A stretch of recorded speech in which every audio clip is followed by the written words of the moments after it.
Buenas tardes, profesora y compañeros. Nosotros somos estudiantes de la Universidad Norbert Wiener.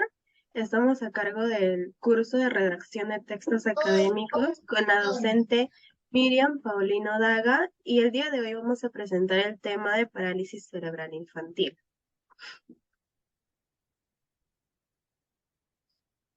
Siguiente diapositiva, por favor.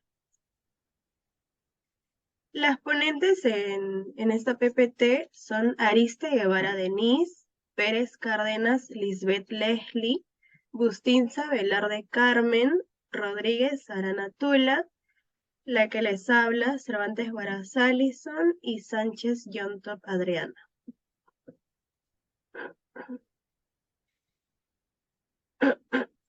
Nuestro índice está compuesto por una introducción, por el capítulo 1, que está expuesto por la parálisis cerebral infantil, en la que vamos a explayarnos sobre la definición, la clasificación clínica, la clasificación topográfica en función de la extensión del daño cerebral. Y luego está el capítulo 2, que vamos a hablar sobre las causas de la parálisis cerebral infantil. Están las causas prenatales, las causas perinatales y las causas postnatales. Por último, vamos a hablar sobre el capítulo 3, que son los abordajes terapéuticos, donde está el diagnóstico, el tratamiento en terapia física y el tratamiento en terapia ocupacional, y vamos a concluir con las referencias y las conclusiones. Antes de presentar el siguiente PPT, les voy a hablar un ejemplo sobre Angelito, que es un ejemplo muy conocido aquí en Perú. Nos cuenta que desde su nacimiento presentó muchas dificultades en su salud. A los 4 días de nacido fue internado en el conocido Hospital Daniel Alcides Carrión de Huancayo, con un diagnóstico de ictericia patológica por incompatibilidad sanguínea por el factor RH durante 15 días. Desde ese día, Ángel fue hospitalizado en diversas ocasiones por problemas de salud como infecciones respiratorias, diarreas, entre otros. Nos cuenta que a los 3 años, Ángel no se interrelacionaba con el entorno de ninguna forma. Mantenía los párpados cerrados y presentaba dificultad para mover la boca, el cuerpo y otras partes de él, ¿no? No tenía fuerza muscular y por lo tanto no podía controlar su postura cefálica, torácica y lumbar. Ese mismo año fue diagnosticado con parálisis cerebral infantil, baja visión y retardo mental, a partir de lo cual empieza a asistir al Centro de Educación Básica Especial Polivalente, en la ciudad de Huancayo. Recibe terapia física, estimulación multisensorial e hidroterapia. Ángel tiene un retraso en su desarrollo psicomotor y el control cefálico que le impide realizar actividades como controlar esfínteres, sentarse, pararse, hablar y caminar. Ángel ahora tiene 5 años y 5 meses de edad, y después de más de 2 años de trabajo por parte de su familia y el colegio, muestra cambios importantes que le permitirán ir desarrollando poco a poco las actividades que antes le eran imposibles. Ese es un caso de parálisis cerebral infantil. Ahora sí, siguiendo con la siguiente PPT, por favor. La introducción es que el objetivo principal de esta investigación es informar respecto al trastorno de parálisis cerebral, profundizando en cada uno de sus aspectos más resaltantes, para de este modo contribuir a la construcción de lazos saludables y conscientes. En el primer capítulo vamos a desarrollar una visión general de nuestro tema, la definición de la parálisis cerebral infantil, además de presentar los distintos tipos que este conlleva. En el segundo capítulo vamos a identificar el por qué y dónde es que se origina este trastorno, según sus factores de riesgo, así como lo he explicado en el ejemplo de Angelito, y también se describen y definen cada uno de ellos. Finalmente, en el tercer capítulo, expone cómo se puede tratar este tipo de alteración, así como en el caso de Angelito, él se fue mejorando con diferentes tipos de tratamientos. Ahora le paso a mi siguiente compañera.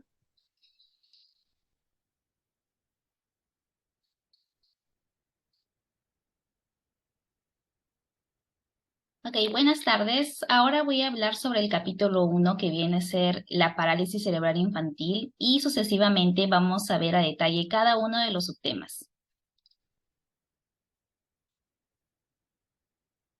Ok, vamos a empezar con ¿qué es la parálisis cerebral infantil? Pues es un grupo de trastornos que van a afectar directamente al movimiento muscular.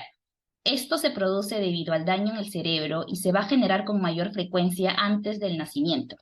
Los signos y síntomas que aparecen durante la infancia o los años preescolares. Esta parálisis causa un deterioro del movimiento. También suele ocurrir una falta de equilibrio y coordinación muscular. Retrasos tanto en el desarrollo del habla y en el desarrollo de comer o masticar. También sufren de un babeo excesivo, la dificultad de audición, entre otros síntomas. Cabe precisar que algunas personas con parálisis pueden caminar, otras van a requerir de ayuda y algunos infantes tienen discapacidades intelectuales, pero otras no. También pueden tener epilepsia, ceguera o sordera. Este trastorno no va a cambiar con el tiempo, así que los síntomas generalmente van a empeorar con la edad. Sin embargo, a medida que el niño va creciendo, algunos síntomas pueden hacerse más o menos evidentes.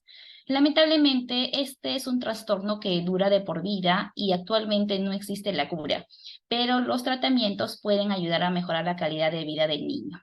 Ahora doy pase a mi siguiente compañera, gracias. La- las parálisis se clasifican de dos tipos. Vamos a hablarle primero de la clasificación clínica. Según la localización de la parálisis, podemos denominar la alteración motora. En este caso, tenemos el tipo espástico, que se da en el 80 a un 90%. Es la forma más común. Los músculos se encuentran rígidos y tensos. Se origina en el daño de la corteza motora. En el tipo discinéptico se da en un 6% y se caracteriza por movimientos involuntarios con la distonía y se origina por daño a los ganglios basales. El tipo mixto se da cuando se presentan dos o más tipos de parálisis cerebral al mismo tiempo. Y las aptáxicos se dan un 5% y se caracteriza por movimientos incoordinados, ¿no? Y afecta el equilibrio y se origina por daños al cerebelo. La siguiente diapositiva. En este tipo de clasificación es la topográfica. Podemos hablarle del tipo de displasia bilateral. Se dan en ambas piernas y se afectan el- solo en este lado, ¿no? Es en menos grado, solo, solo se afectan las piernas en este caso de displasia. Y en la hemiplegia unilateral, solo en un solo lado del cuerpo, en la pierna y en el brazo. Bien, puede ser en el lado izquierdo o en el lado derecho. En la cuadriplegia bilateral se dan en las cuatro extremidades, ¿no? Que puede afectarle en el tronco, a la cara, y es la más compleja y la más grave. Le paso con mi siguiente compañera. Gracias. Bien, el capítulo 2 vamos a hablar sobre las causas de la parálisis cerebral. Siguiente, por favor. Una de ellas es las causas prenatales. Como sabemos, el bebé, mientras la madre esté gestando, depende de ella, pero justamente durante el embarazo hay ciertas enfermedades eh, que podrían generar lo que es lesiones irreversibles al bebé, como infecciones intrauterinas, hemorragias o la preeclampsia, ello generando así lo que es una lesión al cerebro inmaduro del feto. Le doy pase a mi siguiente compañero.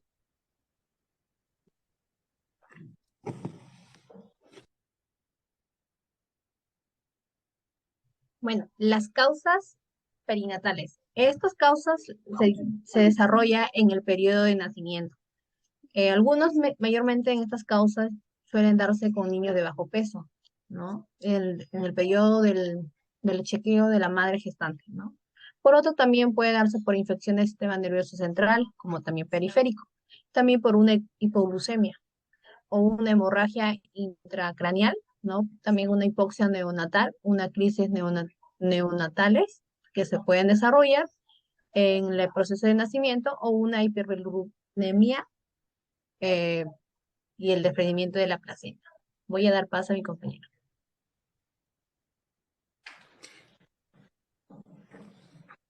Bien, las causas postnatales, sabemos que quizás lo que es una infección materna puede generar lo que es un parto prematuro a la madre, y en ocasiones ello genera lo que son hemorragias intraventriculares al bebé, lo que conlleva desarrollar lo que es una parálisis cerebral.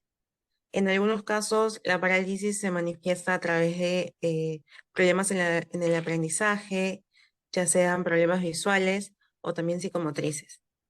Doy pase a mi siguiente compañera.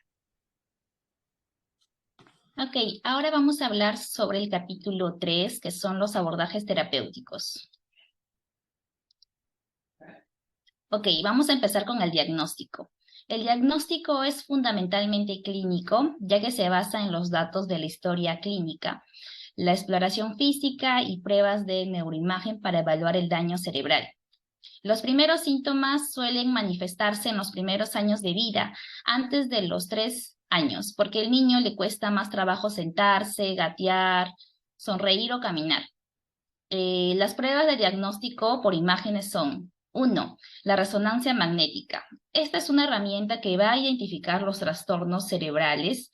Esta técnica utiliza un campo magnético y ondas de radio. 2. Tomografía computarizada. Con esta técnica se puede obtener imágenes del cerebro y se va a mostrar las áreas dañadas. 3. El ultrasonido. Con este método vamos a poder usar con mayor frecuencia en bebés prematuros de alto riesgo para tomar fotos del cerebro, ya que es la manera más segura de observar el cerebro de los bebés prematuros. 4. El electroencefalograma. Con esta técnica vamos a poder descartar otros trastornos como la epilepsia. Se van a colocar unos pequeños discos llamados electrodos sobre el cuero cabelludo para medir la actividad del cerebro. Y también vamos a realizar unos análisis de laboratorio que va a requerir el especialista, ya que son unos análisis de sangre o de orina. Estos sirven para detectar problemas genéticos o metabólicos. Finalmente, vamos a mostrar las pruebas adicionales, ya que es probable que los especialistas van a requerir de otros exámenes en busca de otras afecciones asociadas con el trastorno, como son la visión, la audición, el habla, el desarrollo del niño y el movimiento. Ahora voy a dar paso a mi compañera. Gracias. Ahora vamos a hablar sobre los tratamientos en terapia física. Es muy interesante cómo a través de los años los tratamientos van innovando en diferentes patologías. Eh, Esta vez voy a explicar más sobre la terapia Bobat, que es muy interesante ya que es especializada en lo que es parálisis cerebral infantil. Tiene su origen en los estudios del matrimonio de quienes toma el apellido de Berta y Carol Bobat. Son una pareja de esposos. Ella era una profesora de educación física y él un médico especializado en neonatos. ¿En qué consiste la terapia Bobat? Es un concepto de vida, mas no es un método. Permite la interacción de una gran variedad de técnicas que deben ser adaptadas a las necesidades y reacciones individuales de cada paciente. No ofrece regímenes estrictos de tratamiento que deban ser seguidos al pie de la letra. Otorga elementos para aplicar algunas necesidades y respuestas individuales. Es un abordaje que resuelve problemas involucrando el tratamiento y el manejo de pacientes con disfunción del movimiento. También es muy importante saber que se basa en el reconocimiento de la importancia de dos factores: Primero está cómo una lesión del cerebro provoca un retardo o detención de alguna o todas las áreas del desarrollo.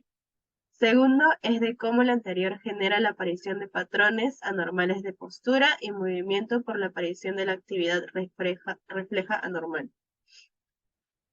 Luego está la hidroterapia, que es muy interesante también porque el factor principal es el agua.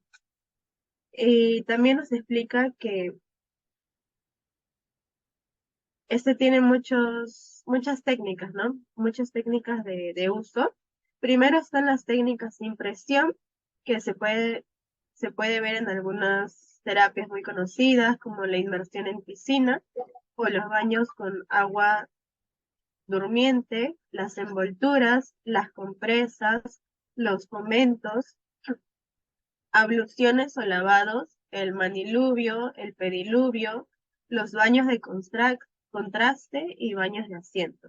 Otra técnica muy conocida es las técnicas con presión, que son las pulverizaciones, fusiones, chorros, duchas y por último están las técnicas mixtas, que son las duchas con masaje, los baños de remolino y los baños con burbuja.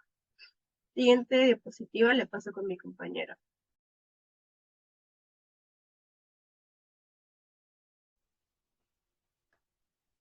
Bueno, continuando con la exposición, yo voy a dar soluciones en el tratamiento en la terapia ocupacional. La terapia ocupacional se desempeña principalmente en hacer funcionar bien el sistema sensorio-motriz, cognitivo y social. A partir de las actividades que realizamos en la vida diaria. Nosotros, al centrarnos en la parálisis facial infantil, podemos realizar ejercicios o prácticamente muecas con los niños. Por ejemplo, lo que hacemos en los auriculares de los párpados, que es al cerrar los ojitos, o corrugar las cejas. También podemos hacer ejercicios con la boca, que es auricular de la boca, que es prácticamente hacer un piquito. Elevador de labios, el recisor, que es una sonrisa, bucinador donde inflamos los cachetes. Y también podemos hacer este ejercicio con los músculos linguales, o prácticamente la lengua, que es moverla de lado a lado, hacia arriba, hacia abajo. Paso a mi siguiente compañera.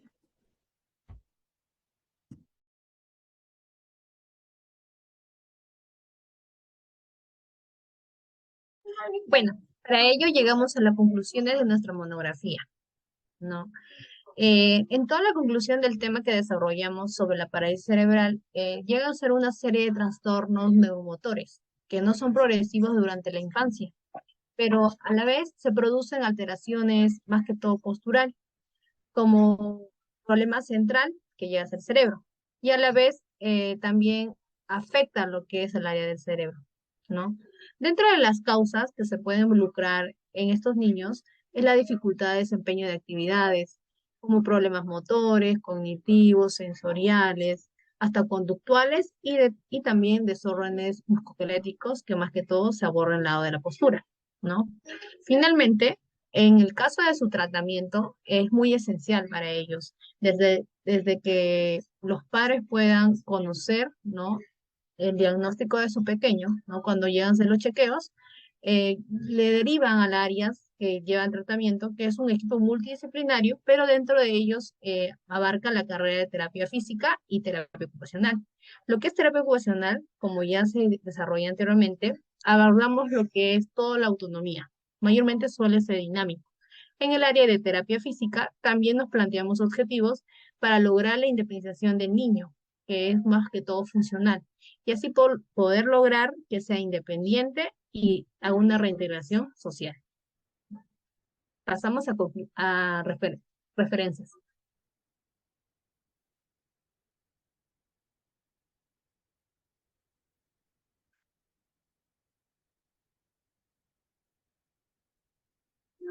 Bueno, dentro de las referencias, como pueden ver en la pantalla, ¿no?, Optamos a agarrar también parte de algunas tesis, algunos libros y algunas fuentes oficiales, ¿no?